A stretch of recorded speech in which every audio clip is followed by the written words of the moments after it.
A budget coming up next week on Wednesday. There's been a huge amount of talk about it, especially with the speech Rachel Reeves did in anticipation of the budget, which was the first time I think I can remember a Chancellor ever doing something like that.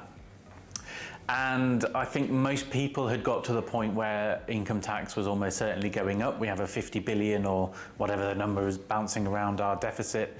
And so that's a big deficit to plug. Income tax raises almost 300 billion a year, so it's an obvious one to go after. Probably the most likely proposal was that increase income tax, decrease national insurance so workers aren't affected, at least aligns with the manifesto pledges, and income tax still raises a significant amount of money. If they are genuinely not going to do that, I'm really not sure where they're going to get the amount of money that they need to get from. So probably a lot of tinkering around the edges. From a corporation tax perspective, we had the corporation tax roadmap this time last year.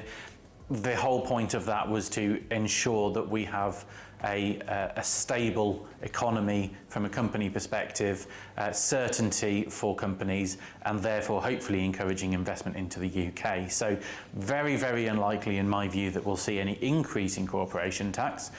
Of course, you don't have to just increase taxes to raise revenue to generate genuine growth. Perhaps a new relief or extension to certain reliefs can bring more businesses into the UK and therefore raise revenue that way. So personally, if companies are going to be affected, that would be something I'd like to see, something like maybe EIS relief being extended to allow companies to raise more money and therefore grow quicker. That would be a really helpful one. Don't see a lot of changes to CGT. We've already seen increases in the up to 24% for the higher rate band, and business asset disposal relief is going up to 18% next year. So again, there's not a significant amount of money they can raise from CGT. And so we're looking at tinkering around the edges. Will they do something with banks? I've seen talk about that.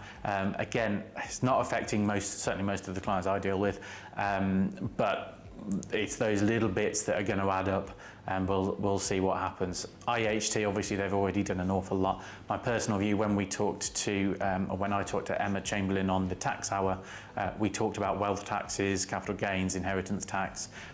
Personally, I'd like to see a genuine look at capital taxes in the round. What should we do and how can we improve the system overall? So I'm really struggling to see how the money's going to be raised, but if the income tax is genuinely off the table, there's a lot to do. As always, like, comment, share. It lets me know that these videos are well received, and if you have any comments or interpretation of this legislation, really interested to hear everyone's.